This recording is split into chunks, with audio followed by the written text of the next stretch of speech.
Toastmasters! Arlinda and I have been visiting doctors' offices quite a bit lately. And it's a funny thing, they always want us 20 minutes early. But are they ever on time? No. I've waited more than 2 hours for the doctors to complete their previous patients. That's And why they get to call them patients. But we've learned there are some things we can do with our time, and word games are one of them. So we always take these with us. We got a couple of word game books, and there are many different kinds in there. There are some number games too, but virtually all of it, most of it is word games, are word games. So this is what we're going to do. You're going to come up and just open it at random, if you don't like that one, but find a word game and then think about it for a few seconds. Have you ever done that kind? Does it remind you of something? What experience do you have? I know there are other kinds of word games too that aren't represented in books. Scrabble is a good example of it. There are many others. And you can talk about any one of those if you want to. But remember to use the word or the wort of the day. And please use it in another language. So that'll be your challenge. We're keeping this list up here for your reference. And you just pick any one of them, doesn't make any difference. And if you don't know how to pronounce it, don't worry, we don't know either, so we won't know you're wrong or right. Although, where is that? Is it ordet or orday, Mr. Norwegian?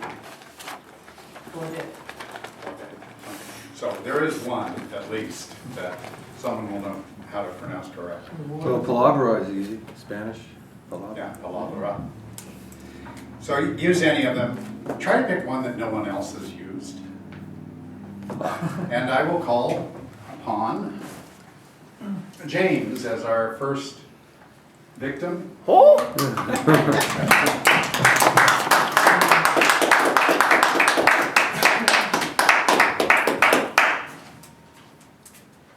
Excellent.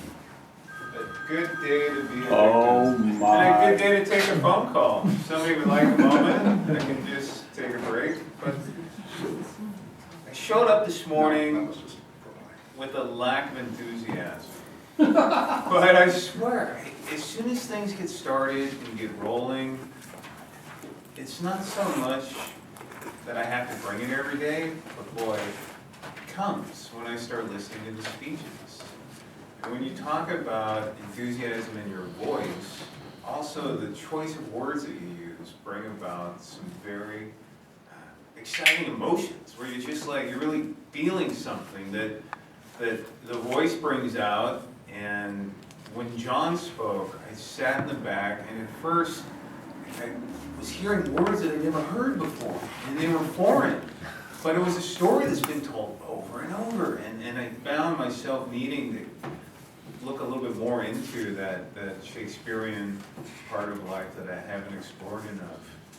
I have one kind of short poem that was written by James Morrison, who was a singer with the Doors, and it's about words. And I'm going to try and incorporate it into some of 24 other languages. It's short and simple, but here we go.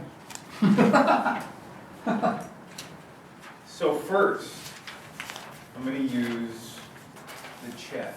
This because I really like Slovo. So here we go. Slovo, be little. Sana, be quick. Verber, resemble walking sticks. Plant them, watch them grow, how they wait or so.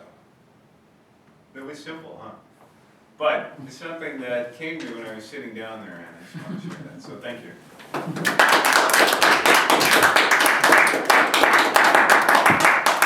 Thank you very much, Arlinda. Your turn.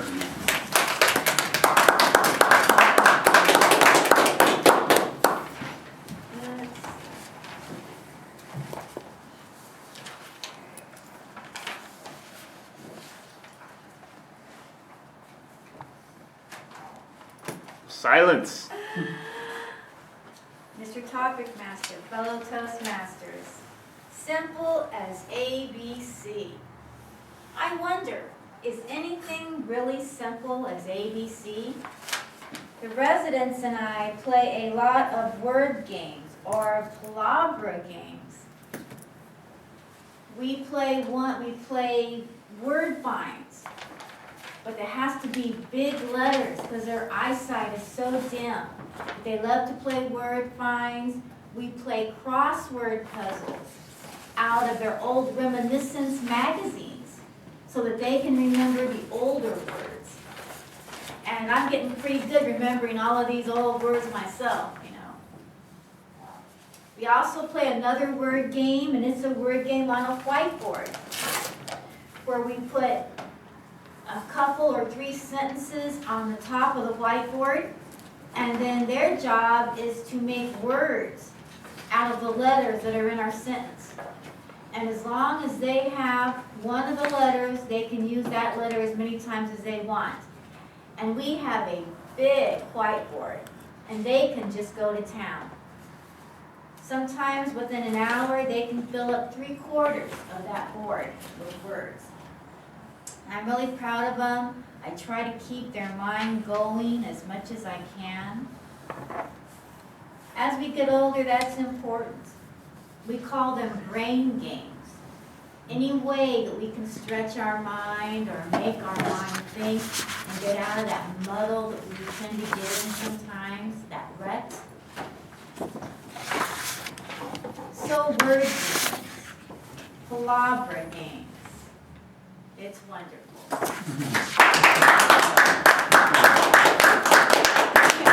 I said it, for sure I have to push the button. Gary, come on down. Oh boy, here!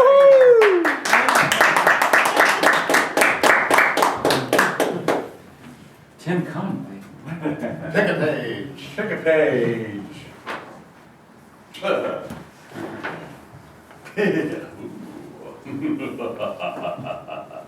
Skeletons. How appropriate for the time of year.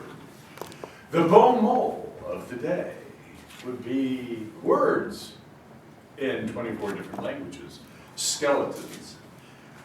I live in Black Hawk, I'm fortunate. The people there go to such great extent to present Halloween. What was most impressive and actually made me stop my car and roll down the window and look was the real skeleton. Not some fake plastic job, the real skeleton as the Grim Reaper on the side of the road. I was very impressed that somebody actually, one, could find a skeleton, two, it was still there and wasn't stolen, and three, that they had the imagination to actually go get a real skeleton and make a very realistic Grim Reaper. The decorations are everywhere. One of the more imaginative ones, they took these giant plastic pumpkins and they sliced it, and it had the eyes and everything, and they put it over the lanterns that were mounted on top of 2 posts by their driveway, so you had this very eerie looking head pumpkin staring at you. Words. I love words. I play Scrabble, I play Words with Friends. I have 40 to 50 Scrabble games going on my iPad at all times.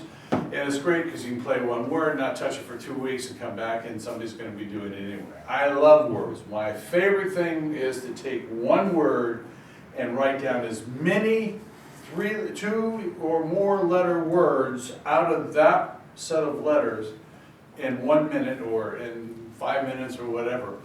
I love doing it because I play so much Scrabble and I've memorized all the 2, 3, and 4 letter words. It's something I can do very adroitly. But I love words and I love the theme for the day, and thank you, my fellow Toastmasters.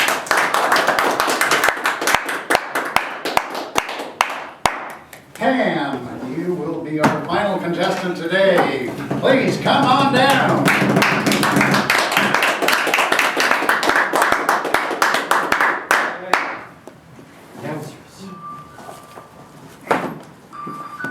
I don't like that. Oh, really? Well, I like Wing Place and Show. There we go. All right, win, place, and show, my favorite thing in horse races. I love to go to the horse race. Words, what a great thing. I love them.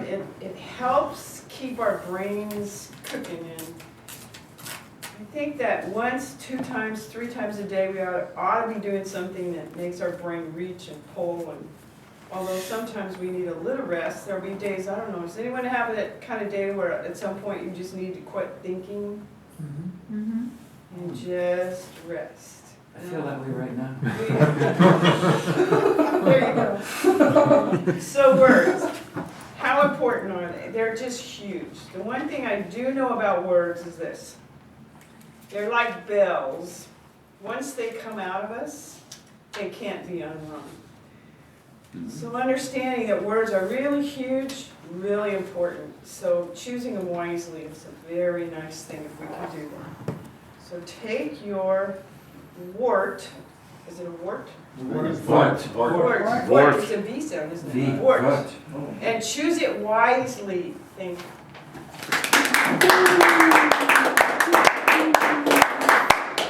It is time to return control of this meeting to our Toastmaster conduct. With words, Ken. Well, Mr. Timekeeper, how did the speakers do time wise? All the people were within time. Excellent. We have 4 to choose from, and unfortunately, we didn't get to more of the people in the room. I wanted to hear more foreign words, the word foreign word words, but we'll have to settle on just reading them. Pass your ballots for best table topics, the one that entertained you the most. Word counter. And at this point, I will invite our general evaluator to the lectern for the evaluation portion of the meeting. Thank you. Pam. Good morning, again. At this time, I would like to call David to present his evaluation. These are yours, huh? Good morning, fellow Toastmasters. Guten Morgen. Very good. Well, what's the good palabra for today, huh? John, I think it's always wonderful to have you up here and presenting, whether it's an interpretive reading or a speech, because you are just so entertaining. And you have a really good speaker's voice. So the objectives of your talk today, or your reading, were to adapt the play for interpretive reading and to portray several characters in one reading, identifying them to the audience through voice changes and movements. Now, for me to evaluate a Shakespeare God bless you. section is very challenging because I've never been able to follow Shakespeare and all the characters and all that. So I think you did a wonderful job helping us identify with Pyramus, Thisbe, Moonshine, Wall, Line, and Puck. And they had wonderful transitions to help us, but not only with your body, but using your voice to know that it was Thisbe speaking, or it was Line, or it was the Wall speaking. For me, part of the plot wasn't clear. I think that's just my lack of understanding Shakespeare.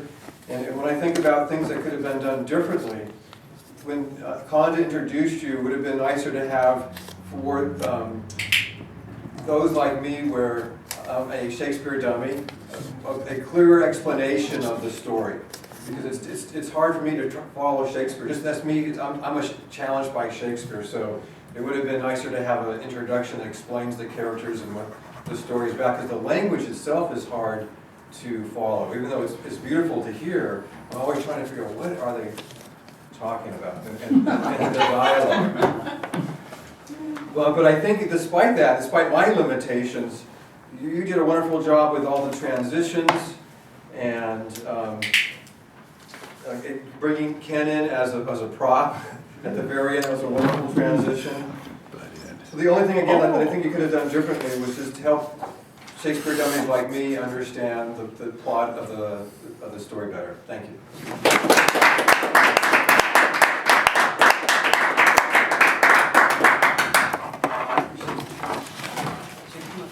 At this time, I'd like to invite Jane to give us her evaluation.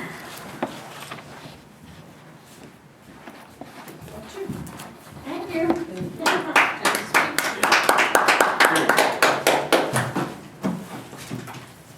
Jim, Yes.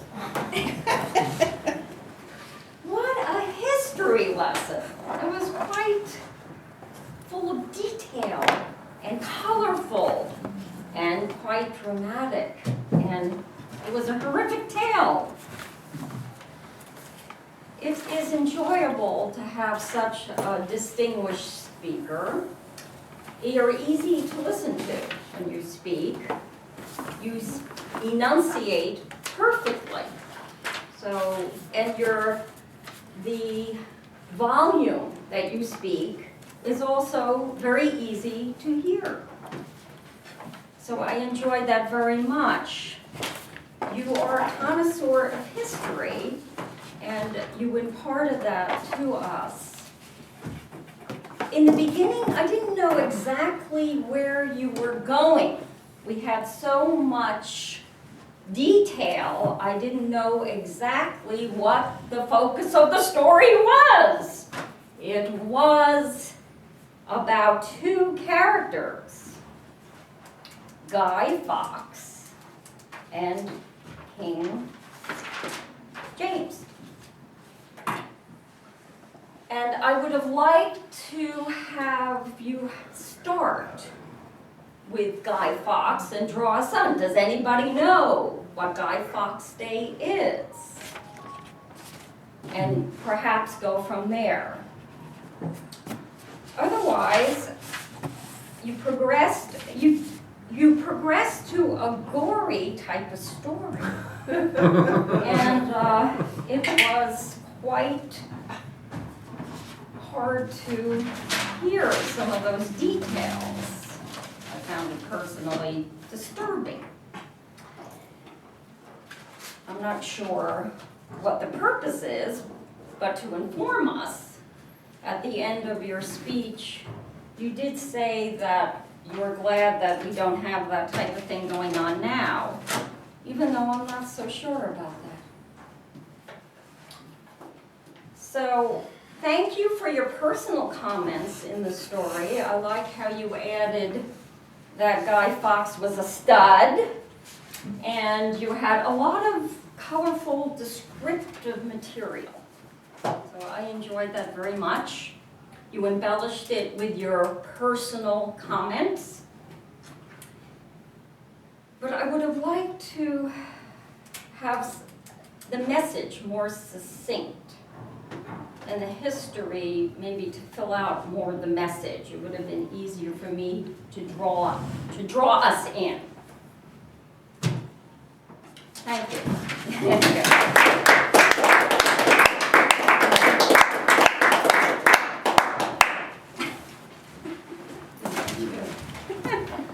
So may we have a timekeeper's report? Both evaluators were within time. All right. At this time, we'd like to have our reports. I'm going from Miriam, Ms. Arlinda. I didn't catch a lot today. We did a good job. I caught some repetitive. James said, and I, and that. And Conda said, we can. Yeah. We can. Jim's repetitive was, and it's. And then John, you said, thus have I, and then one time you said this 3 times in a row. What I did like, John, was when you said, oh, dainty duck. And that is my report for today. At this time, we'll have our report from our awe counter, Mr. Kendall. Thank you, Madam General Evaluator. Starting us off was Conda with 6 buzz and ums. when he was talking about the word games in the very beginning. But, drum roll please, the one who finally ultimately beat you out by 1 point was David! I'm a winner. James had one, Arlinda had one, and one, Gary had one, Jane had one. Didn't catch any from Pam or Jen. Thank you. Thanks. What a wonderful meeting. Thank you, everyone, for showing up. And I'm assuming the meeting started on time since your general evaluator didn't get here on time. Say sorry. 2 weeks in a row. There you go. At any rate, the fact of the matter is that this is the place to be, I do believe. I thought that was interesting that James talked about